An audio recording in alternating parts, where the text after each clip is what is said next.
हरि ओम सर्वेभ्यो नमो नमः।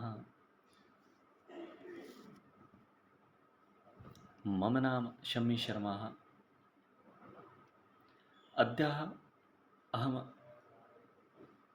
भवतां समक्षं सूक्ष्मशिक्षणपाठयोजना विषये उपरि किञ्चित् हिन्दीयां विस्तृतं चर्चां कुर्मः। तो आइए आज आप सभी के लिए एक सूक्ष्म शिक्षण पाठ योजनाएं जो हमारी होती हैं शिक्षा शास्त्र विभाग में, मेरे भाई बंधु जो भी ज्ञान अर्जित कर रहे हैं और जो भी करते हैं तो वो उन शिक्षण कौशलों को अभ्यास करते ही हैं। और तो आज ये विषय भी उसी कौशलों के ऊपर है।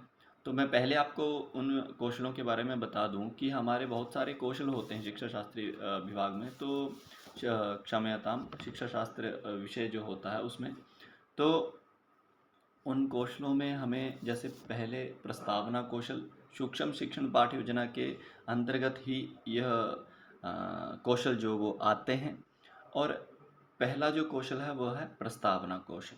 द्वितीय कौशल होता है व्याख्यान कौशल, जिसमें आपको किसी चीज़ के ऊपर व्याख्या करके प्रश्न करने होते हैं इस प्रकार से। तीसरा होता है दृष्टांत कौशल, उसके बाद आता है प्रश्नकरण कौशल, फिर आता है आपका श्यामपट कौशल, उसके बाद आता है आपका प्रेरक वैविध्य कौशल। ये कुछ जो कौशल हैं जो हमें इनके ऊपर आगे भी चर्चा करनी है। तो आपको धीरे धीरे इस वीडियो के माध्यम से आज मैं आपको केवल प्रस्तावना कौशल विषय के ऊपर बताऊंगा कि वह प्रस्तावना कौशल में आपको किस तरह से क्या काम करना है, किस तरह से करना है और हमें इस में बच्चों को किस तरह से पढ़ाना है। तो आइए आज हम इसके ऊपर चर्चा करते हैं। और मैं आपको बता दूं कि मैं जो अभी हाल में इस कोरोना काल में KJ सोमैया जो संस्कृत संस्थान है हमारा मुंबई में, वहाँ से मैं शिक्षा शास्त्री की कक्षा में पढ़ रहा हूँ, शिक्षा शास्त्री कर रहा हूँ। और हमें भी इस प्रकार के कौशल, ये सब कौशल हमें भी करवाए गए थे। तो मैं ये वीडियो उन सभी मेरे भाई बंधुओं के लिए डाल रहा हूँ यूट्यूब में कि वो भी इससे लाभान्वित हो सकें, उन्हें भी इसका उपयोग कर सकें, वो भी उन्हें उपयोगी हो। तो आइए इसके ऊपर हम चर्चा करते हैं।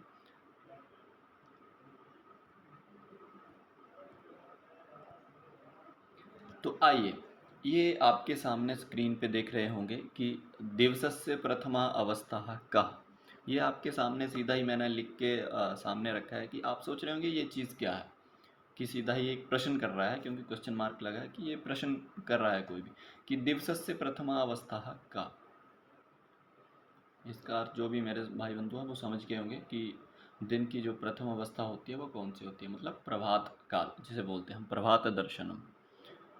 तो यह एक ऐसा विषय है जो बच्चों को पहले से ही, अर्थात उसकी पूर्व जानकारी होती है। प्रस्तावना कौशल ऐसा कौशल है, इसमें किस तरह का ज्ञान, किस तरह का कौशल है ये, तो इसमें आता है कि जैसे आप बच्चों से एक ऐसे इस प्रकार का प्रश्न करेंगे कि जो उनके पूर्व ज्ञान से संबंधित हो।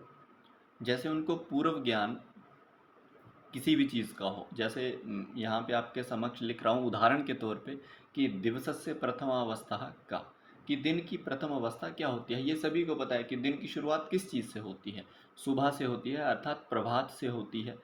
तो प्रभात दर्शन, सुबह से हम जो भी सूर्य इत्यादि के दर्शन करते हैं तो उससे ही प्रभात का दर्शन होता है। तो ये सभी को मतलब एक आसानी से पता होता है, आसान मतलब बिल्कुल जिसे हम बोल सकते हैं कि सरल माध्यम से सभी को ज्ञान इसका अर्जित होता है।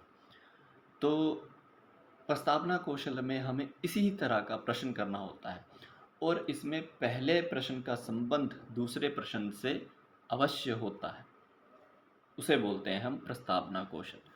तो जैसा कि द्वितीय प्रश्न को हम देखते हैं, इसमें क्या आ गया कि दिवसस्य प्रथमा अवस्था का दिन की पहली अवस्था क्या मतलब प्रभात दर्शन। ठीक है, तो अब लिख रहा है कि प्रभाते कः उदेति। यहाँ पे देखिए इसमें बिल्कुल सिमिलर सी चीज़ है कि मैंने आपको पहले ही बताया कि पहला प्रश्न जो होगा वह दूसरे से संबंधित होगा, अटैचमेंट होगी, एक के बिना दूसरा अधूरा है, दूसरे के बिना तीसरा अधूरा, इस तरह से प्रस्तावना कौशल में प्रश्न होते हैं।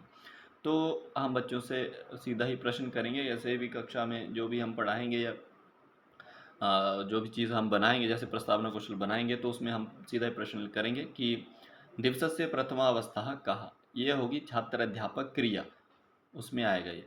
अनंतर उसके बाद छात्र क्रिया भी आती है, जो छात्र फिर उसका जो भी उत्तर देते हैं तो वो आएगा। जैसे दिवसस्य प्रथमावस्था क्या कहा प्रभाते, तो प्रभात में, प्रभात से ही दिन की जो शुरुआत होती है, प्रातःकाल से ही, तो प्रभाते का उदेति। अब पिछले प्रश्न से ही आपका यह प्रश्न भी जुड़ा हुआ, क्योंकि पिछले प्रश्न का उत्तर क्या आया, प्रभात, प्रभात दर्शन से ही दिन की शुरुआत होती है। तो प्रभाते कः उदेति, अब यह भी प्रश्न, दूसरा प्रश्न उसी से संबंधित है कि प्रभाते कः उदेति। तो सभी जानते ही हैं कि प्रभात में क्या है, सूर्य जो उदित होता है, सूर्य का उदय होता है। तो अब तीसरा प्रश्न को देखते हैं। तीसरे प्रश्न को देखिए कि प्रातः काले यदा सूर्य उदयति तथा खगाः किम कुर्वन्ति। देखिए आपका जो दूसरा प्रश्न है उससे जुड़ता हुआ यह तीसरा प्रश्न भी आगे आ रहा है, और बिल्कुल मतलब छात्रों के ज्ञान संबंध, मतलब उनके ज्ञान से संबंधित ये प्रश्न है कि प्रभाते कः उदेति। आपको एक ऐसा विषय लेना है कि जो छात्रों के पूर्व ज्ञान से संबंधित हो, ये मैं आपको पहले ही बता दूं, क्योंकि हमें विषय ही एक ऐसा लेना होता है जिसकी जानकारी छात्र को पूर्व में ही हो, जो वो पहले से ही जानता हो।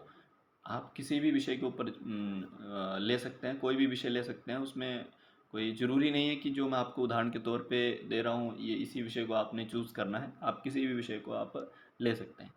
तो यहाँ पे देखिए दूसरा प्रश्न क्या आया था हमारे पास, प्रभाते कः उदयति।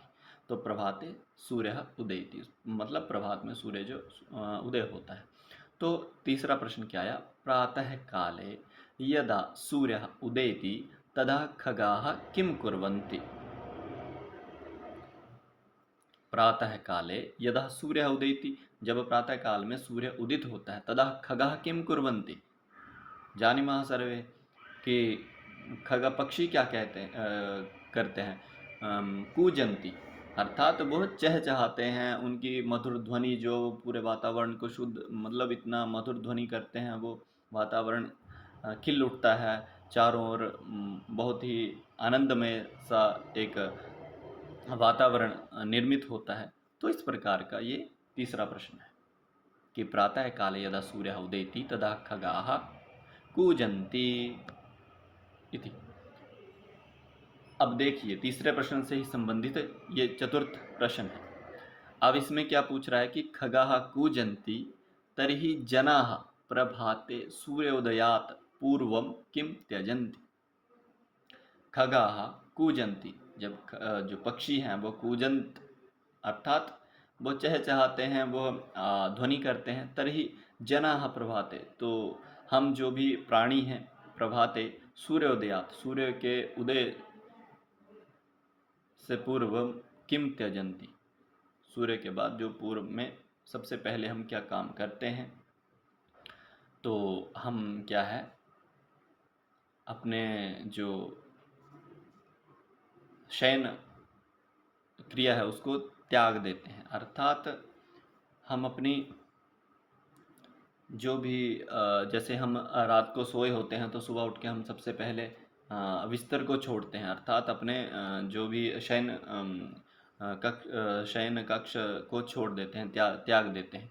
तो यहाँ पे मतलब कहने का भाव क्या है कि पहले प्रश्न से दूसरा प्रश्न जुड़ा हुआ, दूसरे से तीसरा जुड़ा हुआ है, तीसरे से बाद चौथा जुड़ा हुआ है, चतुर्थ प्रश्न, और इसके बाद हमें सिर्फ सिमिलर इसमें क्या है कि 4 या 5 प्रश्न होते हैं ज़्यादा से ज़्यादा। तो उसके बाद हमें जो अपनी कौशल को पूर्ण करना होता है।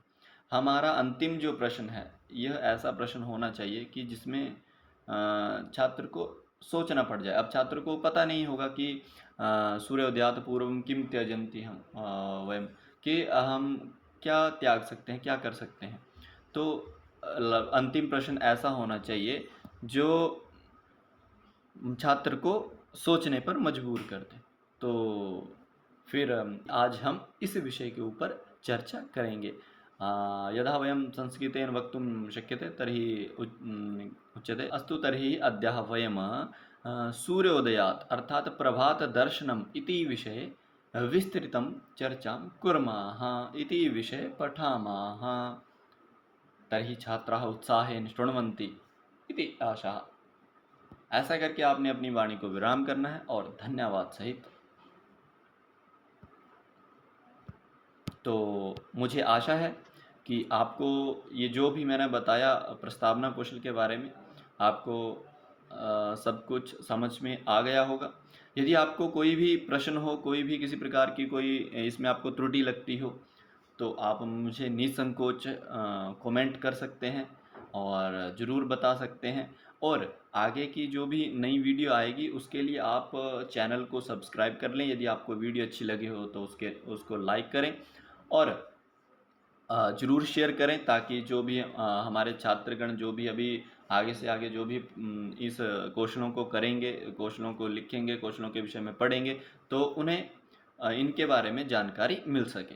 तो अगली वीडियो जल्द ही मैं आपके लिए दूसरे कौशल के ऊपर जल्द ही लाऊंगा। तब तक के लिए धन्यवाद। सर्वेभ्यो नमो नमः। नमस्कार।